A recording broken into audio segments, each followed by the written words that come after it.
मेरे प्यारे विद्यार्थियों, आपको जो दो ये 8 ग्रेड अभ्यास पुस्तिकाएं दी गई हैं, इन 8 ग्रेड अभ्यास पुस्तिकाओं में इसमें विज्ञान, गणित एवं सामाजिक विज्ञान दी गई है। तो आज हम इसमें जो गणित दी गई है, इसकी गणित को देखेंगे और इनके सभी प्रश्नों को समझेंगे। तो देखिए, इसमें जो प्रश्न दिए गए हैं, तो यहाँ अध्याय देखिए, यह 12 दिया गया है। इसमें है घातांक और घात। तो इसके जो प्रश्न दिए गए हैं, यहाँ लिखा है कि मान ज्ञात कीजिए। इस प्रकार के जो छोटे छोटे प्रश्न हैं, ये प्रश्न ही हमारे ऑब्जेक्टिव टाइप के प्रश्न बनते हैं और यही प्रश्न मीन्स कम मेरिट परीक्षा में पूछे जाते हैं।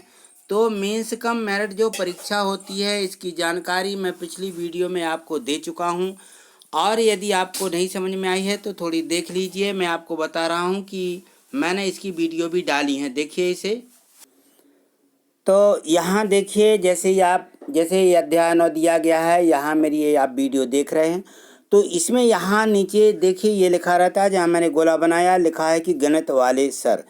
तो जहाँ पे ये गणित वाले सर लिखा हुआ है, इसको आप क्लिक कर दीजिए। देखिए, मैं क्लिक कर रहा हूँ, मैंने ये क्लिक किया और जैसे ही क्लिक करते हैं तो ये मेरी जो वीडियो है, ये आपको यहाँ देखिए दिखने लगती है कि ऊपर लिखा हुआ है ये वीडियो और यहाँ लिखी हुई है प्ले लिस्ट। तो मेरी जो इसकी गणित की और सभी विषयों की प्ले लिस्टें बनी हुई हैं, उन पर जाकर के भी आप देख सकते हैं।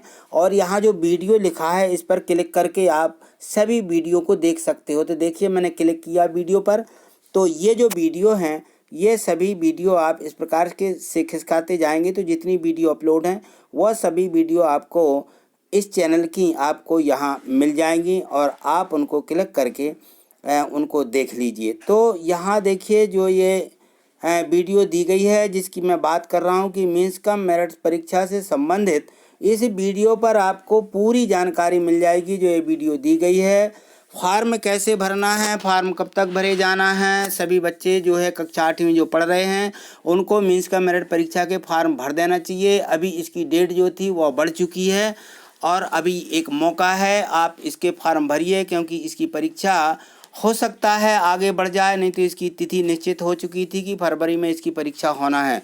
जो विद्यार्थी इस परीक्षा में पास हो जाते हैं, उनको शासन, जो यहाँ की सरकार है, वह 12,000 रुपया हर महीने स्कॉलरशिप हर साल स्कॉलरशिप देती है, जो कि 9वीं से 12वीं तक में मिलती है, 1,000 रुपया महीने के हिसाब से। तो इसके फार्म भरे जा रहे हैं। अपने क्लास टीचर से संपर्क करके फॉर्म निश्चित ही भर दें, किसी कंप्यूटर वाले के यहाँ जा कर के। ठीक, तो अब जो इसकी वीडियो और डली हुई है मीन्स का मेरिट परीक्षा से संबंधित, इसमें क्या करना है, कैसे इसकी तैयारी करें, तो ये देखिए, ये मेरी सभी वीडियो इसमें मैंने अपलोड की हुई हैं, इनको आप देख सकते हैं। और इसके नीचे और भी देखिए, ये जो इसकी वीडियो हैं, मैंने इस पर ये डाल दी हैं, तो आप इनको जो है देख सकते हैं। ये सभी वीडियो इसी परीक्षा से संबंधित हैं और इनकी जो और वीडियो होगी मैं इस चैनल पर अपलोड कर दूंगा। ठीक, तो अब हम देखते हैं इसके जो प्रश्न हैं अगले पार्ट के, इसको देखिए, देखते हैं। यहाँ प्रश्न क्रमांक 1 दिया गया है कि मान ज्ञात कीजिए। अब यहाँ देखें कि इस पर 4 और 4 पर ऋण 3 की घात लगी हुई है, इसको अपन क्या बोलते हैं, घात बोलते हैं। 4 पर ऋण 3 की घात, तो इसका मान ज्ञात करना है। तो इसमें जो हमारे घातांक के नियम होते हैं, घातांक के हमें नियम लगा देना है कि यदि कोई घात अंश में ऋण की होती है, तो वह संख्या जो इसमें अंश का हर होता है, हर का अंश हम बदल देते हैं। तो 4 पर ऋण 3 की घात है बटे 1 लिख दें, तो हम लिख देंगे इसको पलट करके, इसका व्युत्क्रम 1 बटे 4 पर 3 की घात। तो यह घात जो होती है नीचे आके धनात्मक बन जाती है और जैसे ये धनात्मक बनती है तो इसका हम 4 बार और 3 बार गुणा कर देंगे। 4 एकम 4, 4 चौको 16 होते हैं और 16 में 4 का गुणा करेंगे तो मिल जाएंगे हमें 64। तो इसका उत्तर हो जाएगा 1 बटे 64। यह इसका मान निकल आया है। इसी प्रकार से इससे जो बी में दिया गया है कि 1 बटे 3 पर ऋण 4 की घात, तो यहाँ पर भी हमें सीधे इसको बदल देना है। देखिए यहाँ पर यह मैंने इसको बदल दिया है। देखिए यहाँ 3 बटे 4 लिख दिया और इस पर घात जो है धन 4 की हो गई। अब 3 पर 4 की घात, तो 3 का 4 बार गुणा करिएगा इस प्रकार से। 3 त्रिका 9, 9 3 27, 27 में 3 का गुणा करेंगे तो उत्तर मिल जाएगा हमें 81।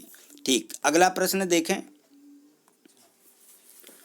प्रश्न क्रमांक 2 दिया है, सरल कीजिए और उत्तर को धनात्मक घात के रूप में लिखिए। तो इसे हमें इस प्रश्न को सरल करना, हल करना है और इसको भी हल करना है और जो भी हमारी घात आएगी वह धनात्मक रूप में होना चाहिए। तो यहाँ देखिए ऋण 2 पर 7 की घात है गुणित ऋण 2 पर ऋण 10 की घात है। तो यहाँ देखो ऋण 2 और ऋण 2 यहाँ पर हैं, आधार समान होते हैं तो हम जानते हैं गुणा में घातें जुड़ जाती हैं। तो यहाँ 7 में ऋण 10 को जोड़ेंगे तो ऋण 10 ही आएंगे। तो 7 ऋण 10 यानी ऋण 2 पर हम इस प्रकार से इसकी घात जो होती है हम इस प्रकार से लिखेंगे कि ऋण 2 पर 7 ऋण 10, क्योंकि धन ऋण का ऋण ही होता है तो ऋण हो जाएगा यहाँ पर। तो 7 में से ऋण 10 घटा देंगे तो ऋण की घात बच जाएगी यहाँ पर ऋण 3, यानी ऋण 2 पर ऋण 3 की घात। अब हम क्या करेंगे, इसके बटे 1 करते हुए कि जो 2 है संख्या इसके बटे 1 मानते हुए तो यह हो जाएगी 1 बटे ऋण 2, नीचे आ जाएगा ऋण 2 और इस पर जो ये घात होती है इसका चिन्ह हो जाएगा धनात्मक। संख्या ऋणात्मक है तो संख्या तो ऋणात्मक ही रहेगी, इसका चिन्ह नहीं बदलता, सिर्फ घात का चिन्ह बदल जाता है जब हम इसको अंश को हर में और हर से अंश में यानी इसका हम व्युत्क्रम कर देते हैं तो इसका जो घात होती है उसका चिन्ह बदल जाता है। ठीक इसी प्रकार से भाग वाला प्रश्न देखिए, ये इसमें दिया था कि 5 पर ये घात जो दी गई है 5 पर 7 की घात है और 5 पर 3 की घात है। तो यहाँ भाग लगा हुआ है तो भाग में घातें क्या हो जाती हैं, घट जाती हैं। यहाँ 5 पर 7 की घात है, यहाँ 5 पर 3 की घात है। तो जैसी गुणा में घातें जुड़ती हैं और भाग में घातें क्या हुई, घट जाती हैं। तो 7 में से 3 को हम घटा देंगे। तो यहाँ देखिए मैंने इस प्रकार से इनको लिख दिया है, ये लिखा है दोनों को, इसका इसमें भाग देना था तो इनके आधार समान है 5 और 5, तो 7 में से 3 को घटा देंगे तो मिल जाएगा हमें 4। तो इस प्रकार से 5 पर ये धन की 4 की घात प्राप्त हो गई। बस हमें इतना ही लिखना है क्योंकि उसमें लिखा था कि धनात्मक घात के रूप में इसे लिखिए, तो हमें इसको इतना लिख देना है। ठीक, अगला प्रश्न देखिए, प्रश्न क्रमांक 3 पढ़िए। इसमें लिखा है कि मानक रूप में व्यक्त कीजिए। जो ये संख्या दी गई हैं ए में और बी में, इनके हमें मानक रूप लिखना है। तो जो संख्या जितनी रूप में होती हैं, जिस स्थान तक की संख्या दी रहती हैं, उन्हीं संख्याओं के मानक रूप में हमें इन्हें लिखना पड़ता है। तो किस प्रकार से लिखा जाएगा, जैसे कुल हमारी जो संख्या दी रहती है तो यहाँ 6872 दिया गया है, इसको मानक रूप में लिखना है। तो हम इस प्रकार से लिखेंगे कि जो बटे वाली संख्या होती है यह तो हमें दशमलव प्रदर्शित करती है और बाकी जो संख्या होती है इसको हम घात के रूप में लिख लेते हैं। तो यहाँ देखिए, यहाँ 1000 की संख्या है तो 1000 से गुणा कर देना, 1000 से भाग दे देना है। तो हम इसमें भाग देंगे तो यहाँ 1 2 3 मतलब शून्य होते हैं तो 3 अंकों बाद यहाँ क्या करेंगे, दशमलव रख देते हैं। तो जैसे ही हम यहाँ दशमलव, ये दशमलव आ जाएगा तो दशमलव के बाद एक अंक जो हमारा रह जाता है बाएं तरफ, एक अंक को छोड़ करके हमें दशमलव लगाना पड़ता है। तो यहाँ हमारा आ जाएगा 6.872 और यहाँ जो ये 1000 लिखे हुए हैं तो 1000 यानी 10 पर 3 की घात, तो ये 10 पर 3 की घात लग जाती है। तो यह हमारा इसका मानक रूप हो जाता है। इस प्रकार से हमें इसको मानक रूप में लिखना है संख्याओं को। अगली संख्या देखो, ये यहाँ दी गई है तो ये बी में जो दिया गया है 27,300, इसका हमें मानक रूप लिखना है। तो देखिए ये 10,000 के रूप में संख्या है तो हम 10,000 का गुणा करेंगे और 10,000 से क्या कर देंगे, इसमें भाग भी दे देंगे। तो इस प्रकार से संख्या देखिए, पहले तो ये 27,300 लिखी हुई है तो 27,300 को इस प्रकार से बदल दीजिए पहले कि 273 और गुणित 100 आ जाएगा। तो मात्र हमारी संख्या यहाँ पर 100 ही बचेगी क्योंकि 273 100 में बची हुई, तो 100 से हम गुणा करेंगे और 100 से इसमें भाग दे देंगे क्योंकि 100 के इसमें पहले से गुणा है। तो यहाँ आ जाएगा 2.73 और 10 पर ये 4 शून्य यानी 4 की घात आ जाएगी। तो 2.73 गुणित 10 पर 4 की घात, यह इसका स्टैंडर्ड फॉर्म यानी मानक रूप कहलाएगा इस संख्या का। तो हमें इस प्रकार से इनके मानक रूपों को लिखना है। तो यह मानक रूप भी जो है मीन्स का मेरिट परीक्षा में ऐसे प्रश्न पूछे जाते हैं, इनको अच्छे से ध्यान से करिएगा क्योंकि यही वो प्रश्न हैं जो हमारी परीक्षा में पूछे जाएंगे। मीन्स का मेरिट परीक्षा को मैं बार बार कह रहा हूँ। और यदि बच्चे हाँ, जिनको अभी इसका वो नहीं है तो अपने माता पिता को भी अभिभावकों को बता दीजिए कि मीन्स का मेरिट परीक्षा होती है। अपने सर से, क्लास टीचर से भी इससे संपर्क कर लीजिए कि सर ये परीक्षा क्या होती है, फॉर्म कब भरे जाते हैं, इससे क्या होता है। तो और बाकी मैंने इसकी वीडियो डाल दी है, उसे आप देख भी सकते हैं। ठीक, अगला प्रश्न देखिए। प्रश्न क्रमांक 4 दिया है कि निम्न संख्याओं को सामान्य रूप में व्यक्त कीजिए। अब जो संख्या यहाँ पर मानक रूप में दी गई है 4.61 गुणे 10 पर 3 की घात लगी हुई है, तो यह इसका मानक रूप है। अब हम इसको सामान्य रूप में बदलेंगे संख्या के रूप में। तो यहाँ देखिए 4.61 लिखा गुणे 10 पर 3 की घात, 10 पर 3 की घात यानी कितना आ जाएगा 1000। तो यहाँ 10 पर 3 की घात यानी ये हो जाएगा 1000। तो 1000 का 4.61 में गुणा कर देंगे तो यहाँ पर 2 शून्य और आ जाएंगे, वो दशमलव के बाद के शून्य हैं जो कि कैंसिल माने जाते हैं। तो उत्तर आ जाएगा हमारा 4610। ये जो हमारी संख्या है ये सामान्य रूप में ये परिवर्तित हो जाती है। तो इस प्रकार से हमें संख्या का सामान्य रूप रखना है, लिखना है, और इसका जो है मानक रूप भी हमें इस प्रकार से इनको समझना है। ठीक, अगला प्रश्न देखिए। यहाँ इस प्रश्न को देखिए, लिखा है मान ज्ञात कीजिए, और ये इस प्रकार का प्रश्न मीन्स का मेरिट परीक्षा में 2019 की परीक्षा में यह प्रश्न पूछा गया था। तो इसको ध्यान से देखिए। इसमें लिखा है कि 2 पर 0 की घात धन 3 पर ऋण 1 की घात, और ये गुणित में लिखा 3 पर 2 की घात यानी 3 का वर्ग। तो 2 पर 0 की घात, तो हम जानते हैं कि किसी भी संख्या पर 0 की घात का मतलब 1 होता है। तो यहाँ 2 पर 0 की घात इसका मतलब हो जाएगा 1। और यहाँ दिया गया है कि धन 3 पर ऋण 1 की घात, और यहाँ गुणित में है 3 पर 2 की घात। तो यहाँ मैंने 1 लिख दिया, और फिर इसके बाद आगे देखिए कि इस पर जो है 1 धन 3 पर ऋण 1 की घात है, और बाहर गुणा है तो हम कोष्टक खोल देंगे, और ये 3 पर 2 की घात का अंदर गुणा हो जाएगा तो 1 में भी होगा, और 3 पर ऋण 1 की घात में भी गुणा हो जाएगा। तो ये गुणा कर दिया तो 3 पर यहाँ 2 की घात आ जाएगी, और यहाँ गुणा में घातें जुड़ती हैं तो ऋण 1 धन 2 हो जाएगा। तो 3 पर कितने की घात बचेगी 1 की घात, तो यहाँ सीधा अकेला 3 आ जाएगा। तो 3 पर 2 की घात धन 3 यानी 3 तिरका 9 धन 3, और दोनों को जोड़ेंगे तो मिल जाएगा हमें 12। इस प्रकार से इसका हमें ये उत्तर 12 मिल जाएगा। तो इस प्रकार से हमें जो ये सवाल हैं घातांकों वाले, इस प्रकार से इनको हल करना है। ठीक, अगले प्रश्न को देखिए। ये दिया गया है प्रश्न क्रमांक 6। इसमें भी लिखा है कि मान ज्ञात कीजिए। यहाँ देखो एक सर्पाकार कोष्टक है, इसके अंदर 2 संख्याएं और भाग में दिया है 1/3, इस पर ऋण 2 की घात। तो इन सभी संख्याओं पर ऋण 2 ऋण 3 की घातें ऋण की लिखी हुई हैं। तो हम सबसे पहले क्या करेंगे, इनकी घातों को बदल लेंगे। जो हमारा व्युत्क्रम होता है, संख्या का व्युत्क्रम लिखने पर घात जो है इसकी धनात्मक हो जाती है, यदि ऋण की है तो घात धन की हो जाती है। तो हम यहाँ इनको बदल देते हैं। यहाँ देखिए मैंने सभी पर ये जो घातें लिख करके अलग अलग इनके कोष्टक हटा दिए, अंश की घात भी लिख दी और हर की घात भी लिख दिया और बदल दिया इनको।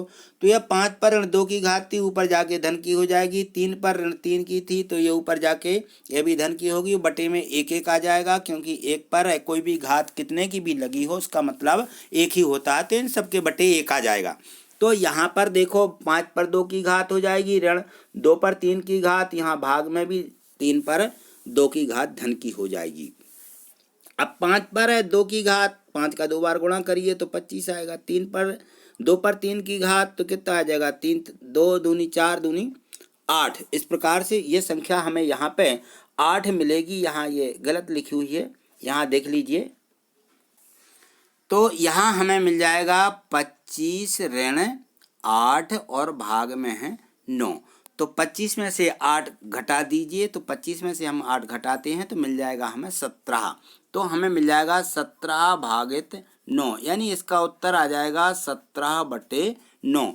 तो ये इस प्रकार से हमें इसको लिख लेना है। ठीक, अगला प्रश्न देखिए इसका। प्रश्न क्रमांक 7 दिया है कि मानक रूप में व्यक्त कीजिए। ये जो संख्या A और B दी गई हैं यह हमें मानक रूप में लिखना है। तो इनको संख्याओं को देखिए, यहाँ A में यहाँ लिखा कि 0.00000078। तो ये जो संख्या दी गई है इसमें सबसे पहले तो हम दशमलव को ख़त्म कर देंगे। दशमलव ख़त्म करने पर ये 78 बटे यहाँ दशमलव का 1 और बाकी संख्याओं की जितने संख्या होती हैं उतने हम शून्य रख देते हैं। तो ये दशमलव से भिन्न में बदल जाती है और फिर इसके बाद हम इसका मानक रूप लिखते हैं। ये 10 पर ये 7 शून्य 10 पर 7 की घात आ जाएगी और यहाँ 78 हैं तो यहाँ पर हम 7.8 गुणे 10 करते हुए इस संख्या को ऐसा बना लेंगे। तो ये आ जाएगी 7.8 गुणे 10 और बटे में आ जाएगा 7।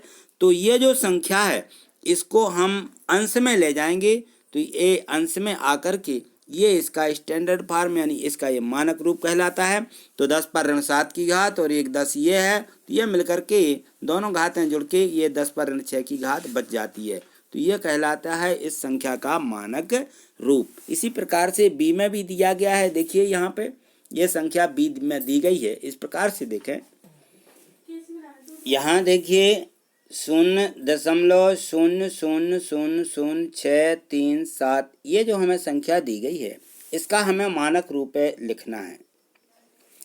तो सबसे पहले इस संख्या को जो संख्या लिखी हुई है इसको हम दशमलव को भिन्न में बदल लेते हैं। तो यहाँ दशमलव का 1 और बाकी जो संख्या होती है इनके शून्य रख लेते हैं। तो यहाँ आ जाएगा 10 पर 7 की घात और जो 637 लिखा है इसको हम दशमलव में बदलेंगे तो 0.637 यानी हम 100 का क्या कर देंगे, गुणा कर देंगे इसमें। इस प्रकार से हमने 100 का गुणा कर दिया तो ये मिल गया हमें 6.37। तो ये हो जाती है हमारी संख्या। यदि ये ध्यान में नहीं आता कि कैसे ये होते हैं तो इसको देखिए, ये 10 पे 7 की घात आ जाती है। इसको दशमलव बदलने के लिए हम 100 का अंश में गुणा कर देंगे और 100 का इसका हर में गुणा करेंगे। तो अंश के गुणा तो ये दिख रहे हैं, जो हर वाले गुणा होते हैं ये जो है 1 2 संख्याओं बाद यहाँ हम क्या करेंगे, दशमलव रख देती है। तो ये यहाँ के 100 खत्म हो जाते हैं, इनको नहीं दिखाया जाता। ठीक, अब यहाँ देखिए ये तो हो जाएगा 10 पर 2 की घात और ये नीचे जो 10 पर 7 की घात है अंश में जाके ये ऋण की हो जाएगी ये घात। तो यहाँ देखिए ये 10 पे 2 की घात है, 10 पे ऋण 7 की घात है, दोनों जुड़ जाएंगी तो 7 में से 2 घट जाएंगे तो 10 पे कितने की घात, ऋण 5 की घात आ जाएगी। तो हमारा ये स्टैंडर्ड फॉर्म यानी इसका ये मानक रूप इस प्रकार से संख्या लिखी जाएगी कि 6.37 गुणे 10 पर ऋण 5 की घात। इस प्रकार से हमें इसके इस फॉर्म को लिखना है। ठीक, अगला प्रश्न देख। अब यहाँ प्रश्न 8 में भी दिया गया है कि निम्न संख्याओं को अब सामान्य रूप में व्यक्त कीजिए। ये इनके मानक रूप लिखे हुए हैं, इनको हमें सामान्य रूप में लिखना है। तो अभी हम लिख चुके हैं सामान्य रूप में संख्याओं को। ये देखिए 3.07 गुणे 10 पर ऋण 5 की घात है। तो सबसे पहले तो ये जो ऋण 5 की घात है इसको बटे में ले आएंगे तो धन की हो जाएगी। और 3.07 है तो इसको भी हम दशमलव में जो संख्या है इसको भी हम क्या करेंगे, इसको भी हम बदल लेंगे। तो पहले तो इसको बटे में 10 पर 5 की घात हो जाएगी। तो ये यहाँ पे देखिए जो हमारी संख्या है इस प्रकार से 1 लाख बन जाएगी। ये 1 लाख। इसके बाद वो जो संख्या ऊपर रहती है उसमें 1 2 3 4 5, तो 3 के बाद 5 जो संख्याएं हमें मिलेंगी इसके बाद हम इसमें दशमलव लगा करके रख देते हैं। तो यह हो जाती है संख्या का सामान्य रूप। इस प्रकार से हमें सामान्य रूप लिखना है। अगली संख्या का भी देखिए, इसमें दिया गया है 5.738 और 10 पर ऋण 3 की घात है। तो यहाँ 10 पर ऋण 3 की घात ये बटे में आ जाएगी। तो 10 पर धन की घात होकर के ये हमें 1000 मिल जाएंगे और इस 1000 से हम अब इसमें भाग लगाएंगे यानी 1 2 3 शून्य है तो 5 के बाद 5 को गिनती करते हुए 1 2 3 संख्या बाद दशमलव लगा देते हैं, बाकी संख्या को लिख देते हैं। तो यही है हमारा उसका जो सामान्य रूप है, संख्या का सामान्य रूप। ये संख्या का सामान्य रूप कहलाता है। ठीक, अगला प्रश्न देखिए। अगला प्रश्न दिया गया है प्रश्न क्रमांक 9, पढ़िए इसे। प्रश्न क्रमांक 9 दिया है कि x का मान ज्ञात कीजिए। यहाँ देखिए जो संख्या लिखी हुई हैं इस प्रकार से एक समीकरण के रूप में बनी हुई हैं। 5 पर 2x धन 1 की घात है, भाग में लिखा है 25, बराबर में लिखा है 125। तो यहाँ देखें ये 5 जो पर जो घात लगी हुई है 2x धन 1 की और भाग में लिखा कि भागित 25। तो जब भागित 25 है तो इसको 5 गुणित 5 लिख देंगे यानी 5 पर कितने की घात, 2 की घात आ जाएगी। यहाँ 125 को भी हम इस प्रकार के गुणनखंड में तोड़ लेंगे, 5 गुणित 5 गुणित 5, इसके गुणनखंड करेंगे तो 3 5 आ जाएंगे। तो 5 पर 3 की घात ये हो जाएगी, 5 पर 2 की घात ये हो जाएगी। अब देखिए यहाँ पर हम देखते हैं कि भाग रहता है, गुणा में तो घातें जुड़ जाती हैं लेकिन भाग में घातें क्या होती, घटती हैं। तो ये 2 की घात यहाँ इसमें से हम घटा के इस प्रकार से लिख देते हैं, क्योंकि इनके जो आधार होते हैं ये समान होते हैं। तो भाग में ये क्या होती हैं, घातें घट जाती हैं। हम यहाँ घटा देंगे तो 1 में से ऋण 2 को घटाएंगे तो ऋण 1 बचेगा। तो 5 पर 2x ऋण 1 आ जाएगा। यहाँ बराबर में 5 पर ये 3 की घात है। तो यहाँ आधार, यहाँ पर भी देखें कि आधार बराबर में समान हैं। यदि आधार समान होते हैं तो घातें जो होती हैं एक दूसरे के बराबर होती हैं, आधारों को छोड़ दिया जाता है। तो यहाँ जो संख्या है ये इस प्रकार से आ जाती है 2x ऋण 1 बराबर 3, और ये जो इसके आधार हैं ये नहीं लिखे जाते हैं, क्योंकि आधार समान है तो घातें बस बराबर लिख दी जाती हैं। और इसको हल कर दीजिए, ये ऋण 1 है, इसका पक्षांतर हो जाएगा तो 2x बराबर आ जाएगा 3 धन 1, और x बराबर आ जाएगा ये 3 और 1 4, इसके बटे 2 आ जाएगा जो गुणांक है ये बटे में, तो x बराबर हमें मिल जाएगा 2। ये हमारा x का मान इसका निकल आया। लिखा था कि x का मान ज्ञात कीजिए। तो इस प्रकार से इस प्रश्न को जरूर हल करना है। इस प्रकार के प्रश्न परीक्षा में पूछे जाते हैं, मीन्स का मेरिट परीक्षा में भी x का मान ज्ञात करने के लिए पूछा जाता है। ठीक, अगला प्रश्न देखिए, प्रश्न क्रमांक 10। इसमें दिया है कि पृथ्वी का द्रव्यमान 5.97 गुणित 10 पर 24 की घात किलोग्राम और चंद्रमा का द्रव्यमान 7.35 गुणित 10 पर 22 की घात किलोग्राम है, तो दोनों का कुल द्रव्यमान क्या होगा। दोनों के हमें इससे वजन को जोड़ना है कि पृथ्वी का वजन यानी द्रव्यमान और चंद्रमा का द्रव्यमान कितना है। तो दोनों को इस प्रकार से जो इसमें संख्या दी गई हैं इनको यहाँ धन लगा करके लिख लीजिए। मैंने ये लिख ली, और ये देखिए अब हम इन दोनों को क्या करेंगे, इनको हम जोड़ देंगे। तो ये जो संख्या लिखी गई है यहाँ पर देखो 10 पर 22 की घात है, यहाँ 10 पर 24 की घात है। यहाँ जो संख्या दी गई है 10 पर घात यहाँ दी है, 10 पर घात यहाँ दी है, दोनों की घातें अलग अलग हैं तो समान घातें बना लीजिए। यहाँ 10 पर है 24 की घात है तो यहाँ 100 अलग से कर दिया, 10 पर है या 22 की घात यहाँ भी हो जाती है, 10 पर 22 की घात यहाँ हो जाएगी। यहाँ पर जो 2 की घात है उसको हम अलग कर देते हैं तो ये हो जाएगा 100, ये मैंने अलग से कर दिया है। और इस पर देखिए 10 पर 22 की घात यहाँ, 10 पर 22 की घात यहाँ, दोनों के गुणांक हैं एक दूसरे के, तो इनको क्या करेंगे हम उभयनिष्ठ ले लेंगे। ये मैंने बाहर निकाल दिए हैं और यहाँ कोष्टक के अंदर देखिए जो ये संख्या है इस प्रकार से बच जाती है। 100 का गुणा इस 5.97 में करेंगे तो ये 597 हो जाएंगे, इसका दशमलव खत्म हो जाएगा। यहाँ पे ये देखो ये कर दिया। अब यहाँ पे 10 पे 22 की घात है, ये बाहर निकाल दी है तो यहाँ 7.35 ये बचेंगे और बाहर गुणा में 10 पर 22 की घात आ जाएगी। अब 597 में 7.35 जोड़ देंगे तो ये हो जाएगा 604.35 और ये 10 पर 22 की घात इतना किलोग्राम इनका दोनों का कुल द्रव्यमान होगा। यह हमें इस प्रकार से उत्तर के रूप में लिख लेना है। ठीक, इसका यही उत्तर है। इस प्रकार से हमने जो प्रश्न 1 से 10 तक के जो प्रश्न दिए गए थे इसमें हमने सभी प्रश्नों को समझ लिया अच्छे से, क्योंकि ये जो प्रश्न हैं ये कक्षा 8वीं के हैं और मीन्स का मेरिट परीक्षा में इस प्रकार के प्रश्न पूछे जाते हैं। तो हमें इनकी तैयारी यहीं से करना है। जो आगे के पाठ और दिए गए हैं उन सभी पाठों की जो वीडियो है मैं बना करके इसी चैनल पर अपलोड करूंगा, आप उसे देखते रहिए। चैनल को सब्सक्राइब कर लीजिए जिससे कि आगे जो वीडियो हैं वो आपको मिल सकें, क्योंकि इसके बाद और भी जो मीन्स का मेरिट परीक्षा से संबंधित वीडियो हैं इसी चैनल पर अपलोड करूँगा।